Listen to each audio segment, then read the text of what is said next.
أعوذ بالله من الشيطان الرجيم بسم الله الرحمن الرحيم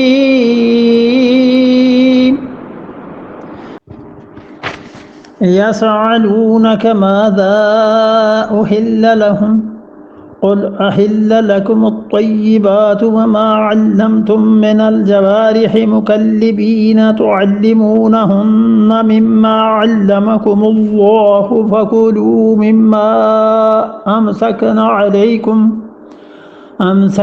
عليكم واذكروا اسم الله عليه واتقوا الله إن الله سريع الحساب.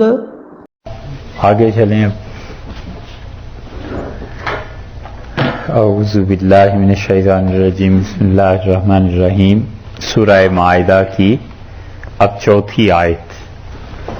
اللہ تعالیٰ نے ارشاد فرمایا کہ یسألونک، وہ آپ سے سوال کرتے ہیں. یہ صحابہ کرام رضی اللہ عنہم نے پورے قرآن پاک میں عبداللہ ابن عباس رضی اللہ عنہما فرماتے تھے کہ 13-14 سوال ہیں جو انہوں نے رسول اللہ صلی اللہ علیہ وسلم سے پوچھے. اور حقیقت یہ ہے کہ یہ ان کا بہت بڑا احسان ہے کہ انہوں نے رسول اللہ صلی اللہ علیہ وسلم سے یہ چیزیں پوچھ لیں، اور اگر نہ پوچھی ہوتی تو آنے والی امت کو اس بات پر پھر اجتہاد کرنا پڑتا اور بہت مشکل پیش آتی. یہاں پہ ارشاد فرمایا کہ یسألونک، یہ آپ سے سوال کرتے ہیں، ماذا، کیا چیز، احل لہم، ان کے لیے حلال ہے، ان کے لیے جائز ہے. یہ ایک اور سوال تھا جو حضور اقدس صلی اللہ علیہ وسلم سے پوچھا گیا، اور پوچھنے والوں نے کس چیز کو پوچھا تھا. 3 روایات مفسرین نے عام طور پر اس پہ ذکر کی ہیں. اور ماذا احل لہم کا مطلب ان کو کیا چیز حلال ہے، کیا چیز ان کے لیے جائز ہے. ایک روایت تو یہ آتی ہے مفسرین جس کا تذکرہ امام زہری رحمۃ اللہ علیہ کے حوالے سے کرتے ہیں، اور یہ شہاب زہری رحمۃ اللہ علیہ جو تھے یہ بہت بڑے علماء میں سے تھے اور چھوٹے درجے کے تابعین میں سے تھے. چھوٹے درجے کا مطلب یہ ہے کہ انہوں نے 13 کے قریب صحابہ رضی اللہ عنہ کو دیکھا ہے، لیکن علم اللہ نے بہت دیا تھا انہیں. اور آج کل بعض لوگ شہاب زہری رحمۃ اللہ علیہ کے خلاف لکھ رہے ہیں، کتابیں لکھ رہے ہیں، اور وہ کہتے ہیں کہ یہ سارا جتنا بھی شیعت کا مسئلہ آیا ہے یہ امام زہری رحمۃ اللہ علیہ کی روایات سے آیا ہے، اور زہری دراصل چھپے ہوئے شیعہ تھے علیہ باللہ. لیکن جو لوگ بھی یہ لکھتے ہیں، اول تو انہوں نے اصل کتابیں ہی نہیں دیکھی جو روایات امام زہری رحمۃ اللہ علیہ کی ہیں بخاری میں یا جس جگہ بھی آئی ہیں، اور دوسرے انہیں یہ پتہ نہیں ہے کہ اگر زہری رحمۃ اللہ علیہ سے اعتبار اٹھا دیں تو صحاح ستہ کی کتنی ہی احادیث ہیں جن سے ہاتھ دھونے پڑیں گے.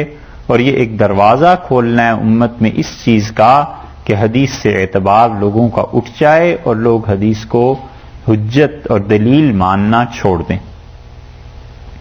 تو زہری جو ہیں یہ ایسے آدمی ہیں کہ عمر بن عبدالعزیز رحمۃ اللہ علیہ کے ساتھ پڑے ہوئے،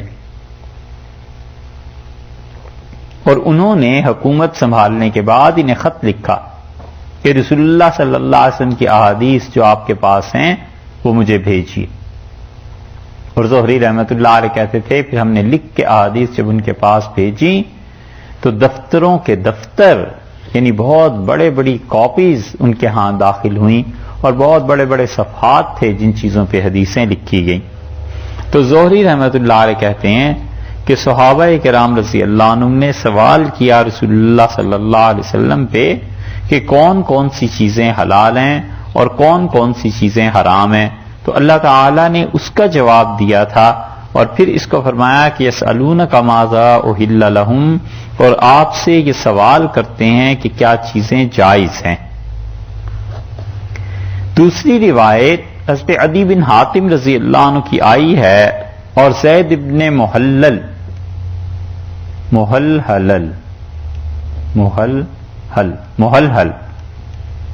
زید ابن محلحل رضی اللہ عنہ کی روایت، وہ کہتے ہیں کہ رسول اللہ صلی اللہ علیہ وسلم سے ہم لوگوں نے پوچھا کہ جو ہم شکار کرتے ہیں کتوں کے ذریعے اور باز ان چیزوں کے ذریعے، یہ اس جانور کا کیا حکم ہے؟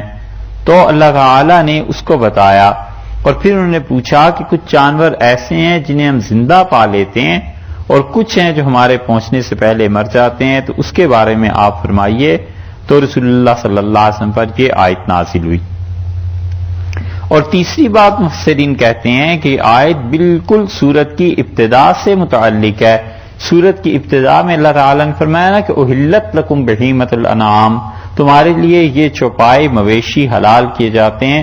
وہ کہتے ہیں کہ وہاں پر اجمال تھا، اور یہ جو چیز ہے اس کی تفصیل ہے، اور جہاں پر دونوں ضمائر کا استعمال درست ہو وہاں متکلم کی جگہ غائب کی ضمیر استعمال کی جا سکتی ہے۔ مثلا یہاں پر آپ دیکھیے کہ یسألونک، وہ آپ سے سوال کرتے ہیں کہ ماذا، کیا چیز، احلہ حلال ہے، جائز ہے، لہم ان کے لیے۔ سوال اگر وہ یہ کرتے کہ کیا چیز جائز ہے ہمارے لیے،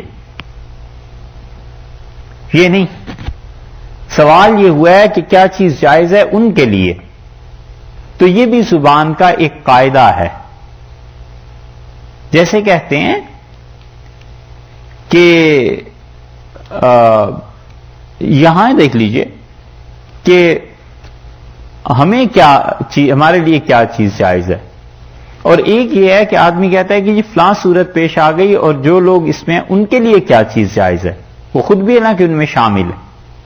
تو اس لیے یہاں پر ضمیر کو بدلا گیا ہے، لہم کی بجائے اگر ہوتا لنا، ما یسألونک، وہ آپ سے سوال کرتے ہیں ماذا، کیا چیز، احلہ جائز ہے، لنا ہمارے لیے، ہمارے لیے کیا چیز جائز ہے، اس کی بجائے سوال کو ان الفاظ سے کیا گیا کہ یسألونک ماذا احل لہم، اور وہ سوال کرتے ہیں، پوچھتے ہیں آپ سے کیا چیز ان کے لیے جائز ہے۔ تو یہ بھی کلام کا ایک طریقہ ہے، اور دنیا کے ادب میں یہ پایا بھی جاتا ہے۔ تو رسول اللہ صلی اللہ علیہ وسلم سے صحابہ کرام رضی اللہ عنہم نے جو چیز بھی پوچھی ہو، چاہے وہ شہاب زہری رحمۃ اللہ علیہ کی روایت کے مطابق بات ہوئی ہو کہ کیا کیا چیزیں ان لوگوں نے آ کے رسول اللہ صلی اللہ علیہ وسلم سے سوال کیا تھا، یا دوسری بات ہوئی ہو کہ انہوں نے آ کے سوال کیا تھا اصل میں جانوروں کے متعلق، یا تیسری بات ہوئی ہو کہ رسول اللہ صلی اللہ علیہ وسلم سے تو کچھ نہیں پوچھا گیا، لیکن یہ اس کا تعلق احلت لکم بہیمۃ الانعام سے ہے، جو اس آیت میں پہلے گزر چکی کسی چیز سے بھی ہو۔ یہاں ارشاد یہ فرمایا اللہ تعالی نے اس کے جواب میں، قل، آپ فرما دیجئے، کیا احل لکم الطیبات، تمہارے لیے اللہ نے حلال قرار دی ہیں تمام کی تمام چیزیں وہ جو طیبات پاک ہیں۔ یہ پاک چیزیں کون سی ہیں؟ شاہ ولی اللہ رحمۃ اللہ علیہ نے حجت اللہ البالغہ میں ایک بات لکھی ہے جانوروں کی حلت اور حرمت کے بارے میں، اور شاہ صاحب نے بڑے اصول کی اور بڑے کام کی باتیں اس میں لکھی ہیں۔ وہ کہتے ہیں کہ اس کا مطلب یہ ہے کہ جتنے بھی جانور شریعت نے ناجائز قرار دیے ہیں ان کی بنیادی طور پر دو ہی قسمیں۔ ایک قسم تو یہ ہے کہ اس جانور کی اپنی طبیعت میں درندگی ہے، اور وہ جانور اپنی طبیعت کے اعتبار سے گندا ہے، خراب ہے۔ اللہ نے ایک تو ان چیزوں کو جائز قرار نہیں دیا بلکہ بتایا ہے کہ یہ چیزیں حرام ہیں۔ ایک اصول تو یہ کہ جانور اپنی طبیعت کے لحاظ سے برا ہو، اور دوسرا اصول وہ کہتے ہیں کہ وہ جانور جس کا ذبح ہونا، اس کی جان کا، موت کا ختم ہونا، اس کی موت کا واقع ہونا، روح اور جسم کا الگ الگ ہونا، یہ کسی صحیح طریقے سے نہ ہوا ہو، تو تو شریعت بتاتی ہے کہ یہ چیز حرام. پھر اس کی وہ تفصیل لکھتے ہیں آگے، اور خلاصہ پھر وہی ہے کہ پہلی قسم میں تمام وہ جانور شامل ہو گئے جن جانوروں کی اپنی طبیعت میں خرابی ہے، ان کے گوشت کا اثر اور اس غذا کا اثر انسان کی طبیعت پر پڑے گا، اور انسان کی طبیعت بھی خراب ہو جائے گی، انسان بھی ایسی حرکتیں کرنے لگ جائے گا. اس لیے شریعت نے بتایا کہ ان جانوروں کا گوشت مت کھاؤ. مثلا درندے، شیر ہے، چیتا ہے. اور اس میں پھر شریعت نے 2 اصول متعین کر دیے کہ ہر وہ جانور جو دانتوں سے چیرتا پھاڑتا ہو اس کا گوشت جائز نہیں. درندہ ہو گیا نا. اور پرندہ جو پنجے سے شکار کرتا ہو وہ بھی جائز نہیں. پرندوں میں وہ چیزیں حرام ہو گئیں، درندوں میں یہ چیزیں حرام ہو گئیں. اور بنیادی طور پر دونوں میں دیکھیں تو ایک ہی چیز پائی جاتی ہے، اور ان کی طبیعت کی خرابی. کہ شیر درندہ ہے، رسول اللہ صلی اللہ علیہ وسلم نے اسی لیے منع فرمایا کہ درندوں کی کھال پر مت بیٹھنا. ترمذی کی روایت میں منع آیا ہے، اور وجہ اس کی یہ محدثین لکھتے ہیں کہ اس درندے کی کھال کے اثرات تم میں آ جائیں گے. اسی لیے آپ پرانے لوگوں کو دیکھیں تو وہ عام طور پہ بکری اور دمبا اور ان کی کھال پر بیٹھتے تھے، کیونکہ اس کی طبیعت میں عاجزی ہے، مسکنت ہے. اس اعتبار سے وہ اس سے دلیل لیتے تھے کہ اس کا مطلب یہ ہے کہ ان جانوروں کی کھالوں پہ بیٹھنے سے انسان کی طبیعت میں تحمل اور عاجزی پیدا ہوگی، جیسے کہ درندوں کی کھالوں کے استعمال سے رسول اللہ صلی اللہ علیہ وسلم منع فرمایا کہ اس سے تمہاری طبیعت میں سختی پیدا ہو جائے گی. تو درندے تو اس اعتبار سے حرام ہو گئے، پرندے بھی، اور اسی میں وہ جانور بھی جن کی طبیعت میں خرابی ہے، جیسے یہ چھپکلی اور جیسے چوہا، اور اسی طرح گوشت کے اثرات میں سور، کہ جو قومیں بھی اسے استعمال کرتی ہیں ان میں بے حیائی کا اثر زیادہ ہوتا ہے. تو شریعت نے ایک چیز یہ منع کر دی، اور دوسری چیز شاہ ولی اللہ رحمۃ اللہ علیہ فرماتے ہیں وہ منع کر دی جس کا ذبیحہ درست نہیں، اور وہ چیزیں ابھی گزر چکی ہیں. تو یہ 2 اصولوں میں اسے تقسیم کر لیجئے یا 3 میں تقسیم کر لیجئے کہ ان میں سے کچھ جانور ایسے بھی نکل گئے جو درندے ہیں، کچھ جانور ایسے جن کی طبیعت میں خرابی بھری ہوئی ہے جیسے چوہے وغیرہ، چھپکلی، ان چیزوں کو اللہ نے حرام قرار دیا. اب رہ گئے باقی جانور. تو یہاں پر سوال یہ پیدا ہوا کہ کون کون سے جانور جائز ہیں. وہ آپ سے پوچھتے ہیں کہ ماذا احل لہم، کیا چیز ان کے لیے جائز ہے. قل، آپ ارشاد فرما دیجئے کہ احل لکم الطیبات، تمہارے لیے حلال ہیں، جائز ہیں سب کے سب وہ جانور جو پاک ہیں. اور ما، جو کچھ کے علمتم، تم کیا کرتے ہو، وہ چیز سدھاؤ. ما علمتم، جو تعلیم تم نے دی، من الجوارح، اس واو کو پہلے حل کر لیں. قل احل لکم الطیبات، آپ کہیے کہ تمہارے لیے حلال ہیں ستھری چیزیں، الطیبات، اور اس کے بعد واو کا عطف اس طیبات پر ہی واپس آ رہا ہے. وما، اور وہ چیزیں بھی حلال ہیں، جائز ہیں. ایک ترجمہ یہ ترجمہ کیجئے کہ قل احل لکم الطیبات، آپ ان سے کہیے حلال ہیں تمہارے لیے الطیبات، پاک چیزیں، اور صید، شکار، جو شکار ہے پاک چیزوں کا اس کو بھی ہم نے جائز قرار دیا.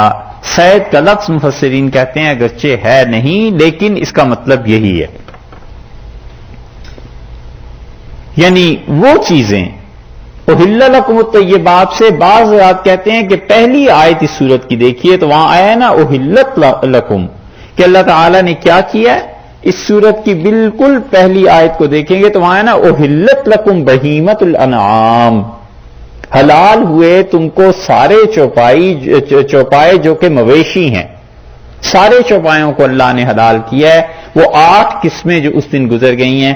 قل احل لکم الطیبات، آپ ان سے کہیے کہ حلال ہیں تمہارے لیے وہ الطیبات، وہ 8 چیزیں جو 8 جانور بتائے تھے، اور اس کے ساتھ ساتھ کیا چیز؟ واو، اور وہ چیز جو کہ شکار کرتے ہیں. کون؟ ما علمتم من الجوارح، جو چیز تم تعلیم دیتے ہو، سکھاتے ہو، کس کو؟ جانوروں کو. جوارح کا مطلب ہے، علمتم کا مطلب تو ہے سدھانا، جو تم سدھاتے ہو. سدھانا سمجھتے ہیں؟ ٹرینڈ کرنا. کس چیز کو سدھاتے ہو؟ الجوارح. جوارح جو ہے یہ جمع ہے جارحہ کی، اور جارحہ کہتے ہیں زخم کر دینے والا، اور اسی کے لیے عرب استعمال کرتے تھے کاسبہ، مزدوری کرنے والا. کیونکہ جو جانور بھی جاتا ہے شکار کرنے کے لیے، چاہے وہ کتا ہے اور چاہے وہ باز ہے، شکرا ہے، وہ اپنے مالک کے لیے کما کر لا رہا ہے نا. تو کاسبہ کا لفظ، جارحہ کا لفظ، یہ سب اس میں شامل.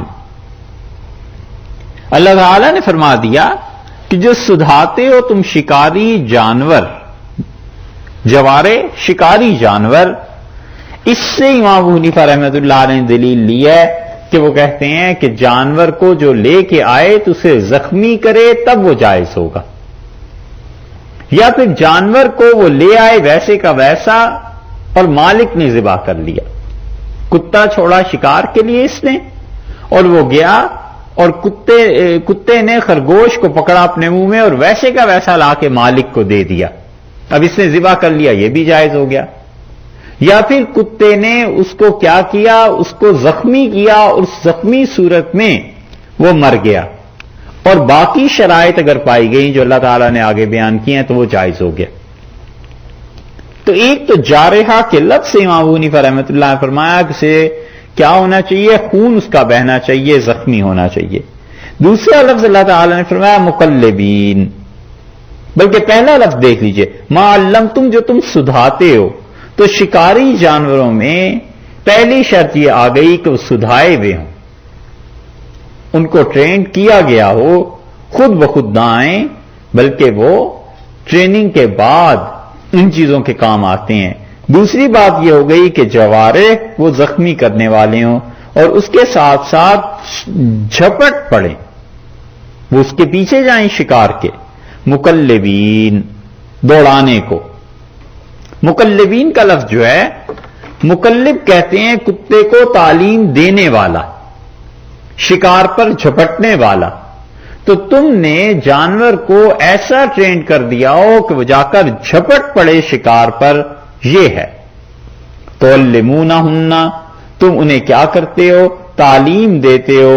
مما علمکم اللہ، جو کچھ اللہ نے تمہیں سکھایا ہے تم ان جانوروں کو تعلیم دیتے ہو، اور تمہاری تعلیم دینے کے بعد تم جب چھوڑتے ہو انہیں تو وہ جا کر جھپٹتے ہیں شکار پر، اس کو زخمی کر کے تمہارے پاس لے آئیں تو دیکھو پھر وہ تمہارے لیے جائز ہوگا، ان شرائط کے ساتھ جو ابھی بعد میں آ رہی ہیں.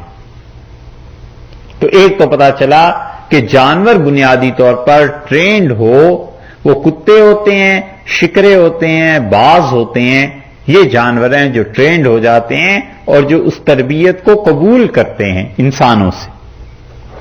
اور تعلیم میں معیار فقہا نے یہ لکھا ہے کہ باز کو اگر کوئی آدمی بھیجے کہ وہ شکار پکڑ کر لے آئے اور اس کو وہ اشارہ کرے واپسی کا تو باز واپس آ جائے اور شکار کو چھوڑ دے، اس کا مطلب ہے کہ باز ٹرینڈ ہو گیا. اور اگر اس نے اشارے پہ واپسی نہیں کی تو اس کا مطلب یہ ہوا کہ یہ باز اپنے لیے شکار کرنے کے لیے گیا تھا، جانور کو دیکھ کے مالک کے کہنے پہ نہیں گیا. وہ کہتے ہیں ابھی ٹرینڈ نہیں ہے، لہذا اس کا شکار جائز نہیں ہوگا. اور کتا جو ہے اس کے متعلق وہ کہتے ہیں باز اور شکرے میں تو یہ تربیت کا اصول ہے، اور کتا جو ہے اس کے لیے وہ کہتے ہیں کہ شکار کو روکے رکھے خود نہ کھائے. دونوں میں فرق ہو گیا نا. کتا شکار کو روکے رکھے خود نہ کھائے. جساس راضی رحمت اللہ علیہ کہتے ہیں یہ شرط بعض میں ذرا دشوار ہے، اس لیے بعض نے فرض کر لیجئے کچھ اس میں سے کھا بھی لیا ہے، لیکن ہے وہ ٹرینڈ بعض کہ اسے اشارہ کیا واپس آ گیا اور وہ چیز کو لے آیا، اس نے کچھ کھا لیا تھا، زندہ ہے، اسے ذبح کر لیا تو وہ جائز ہو گیا۔ آگے آ رہی ہیں اس کی شرائط۔ اور کتا ہے، اسے چھوڑ دیا تو بعض اس نے واپس تو لوٹنا نہیں ہے، لیکن کتے کے لیے وہ شرط ہے آگے، اللہ نے فرمایا فَكُلُوا سو کھاؤ مِمَّا أَمْسَكْنَ عَلَيْكُمْ، جو چیز کے رکھ لیں وہ تمہارے لیے، تمہارے واسطے، اس چیز کو تم کھا سکتے ہو۔ کتا گیا اور اس نے شکار کو زخمی کیا اور اٹھا کر آپ کے پاس لے آیا، یا اس نے روکے رکھا وہیں پہ رہا حتیٰ کہ مالک پہنچ گیا، وَاذْكُرُ اسْمَ اللَّهِ عَلَيْهِ، اور اس پر اللہ کا نام لو، یہ بھی ایک شرط ہو گئی کہ اللہ کا نام لے کے ٹرینڈ کتے کو اس نے چھوڑا اور اس نے جا کے اسے زخمی کیا اور اس کا خون بہہ گیا اور وہ مر گیا ہے چاہے، لیکن اللہ کا نام لے کے چھوڑا ہے، بس یہ جانور تمہارے لیے اب کھانا جائز ہو گیا۔ تو شرائط اس میں سے پوری نکل آئیں۔ اللہ تعالی نے جو آیت نازل کی، حضرت عدی بن حاتم رضی اللہ عنہ کی بات کا جواب نکل آیا۔ ایک شرط تو یہ نکل آئی کہ بسم اللہ پڑھ کر چھوڑا جائے، اور دوسری شرط یہ نکل آئی کہ وہ جانور کو زخمی بھی کرے، اور تیسری شرط یہ پتہ چل گئی کہ وہ جانور جو جا رہے ہیں جنہیں بھیجا جا رہا ہے شکرا باز یا کتا، وہ ٹرینڈ ہوں اور باز واپس آ جائے جب اسے اشارہ کیا جائے، اور کتا جو ہے اس کے لیے یہ کہا گیا کہ وہ کتا جو ہے وہ اس کو مما امسکنا علیکم، وہ اس چیز کو سنبھال کر رکھے تمہارے پہنچنے تک۔ تو یہ شرائط اگر پوری ہو جائیں گی تو پھر یہ چیزیں جائز ہو جائیں گی۔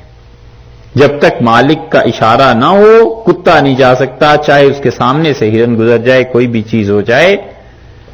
تو یہ شرائط فقہا نے لکھی ہیں کہ شکاری جانور کو شکار کے پیچھے چھوڑنا ایک شرط ہے، مکلبین سے معلوم ہوتی ہے۔ اسی طرح شکاری جانور شکار کو زخمی کرے، جوارے سے معلوم ہو گیا، اور شکاری کتے نے خرگوش کو مثلاً دبوچ لیا اور وہ دم گھٹنے سے مر گیا ہے خرگوش، تو چونکہ دم گھٹنے سے مرا ہے اس لیے وہ جائز نہیں ہوگا۔ اور ان شرائط کو پورا کر کے مالک پہنچا ہے، شرطیں ساری پوری ہو چکی تھیں، تو اگر وہ زندہ ہے چیز تو اسے ذبح کرنا پھر بھی ضروری ہے، اور اگر مالک نے زندہ پایا اور زندہ پانے کے بعد ذبح کرنے کی مہلت نہ ملی اور ذبح نہیں کیا تو پھر بھی وہ حرام ہو جائے گا۔ مالک گیا اور اس چیز میں زندگی تھی، اسے ذبح کیا جا سکتا تھا، اس نے ذبح نہیں کیا جان بوجھ کے تو بھی حرام ہو گئے۔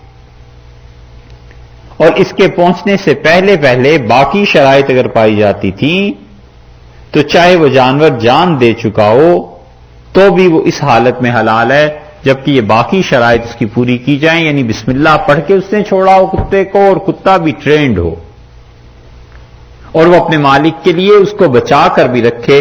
اللہ تعالی نے فرمایا واتقوا اللہ، اور دیکھو اللہ سے ڈرتے رہنا۔ پھر تقویٰ کی بات آ گئی۔ آپ سوچئے، یہ اس بات کو تو شکار والوں سے پوچھئے جن کا شکار مشغلہ رہا ہے کہ وہ کئی گھنٹے محنت کرتے ہیں، جاتے ہیں جنگلوں میں، گھومتے پھرتے ہیں، اور اب کتے کو باز کو چھوڑا اور اس نے جا کر اس جانور کو، اس چیز کو خود کھا لیا، اور اب ان کے سامنے مسئلہ آ گیا کہ یہ تو حرام ہو گیا ہے جانور۔ تو جو بھوک لگی ہوئی ہے اور یہ جو عزائم تھے کہ اس کے تکے اور کباب بنا کے بھی کھائیں گے، وہاں پہ کون سی چیز ہے جو اس کو منع کر سکتی ہے کہ یہ حرام ہو گیا، اب اسے تو کھا نہیں سکتے؟ اللہ ہی کا خوف ہے نا۔ اللہ نے فوراً بات فرما دیا واتقوا اللہ، اور دیکھو اللہ سے ڈرو، ان اللہ سریع الحساب، اللہ تعالیٰ بہت جلد حساب لینے والا ہے۔ یعنی اگر تم حلال اور حرام کا خیال نہیں کرو گے تو پھر کیا ہو جائے گا؟ پھر یہ چیز ہو جائے گی کہ تم نے اللہ کے حکم کو توڑا، اور اللہ تمہارا بہت جلد حساب لینے والا ہے۔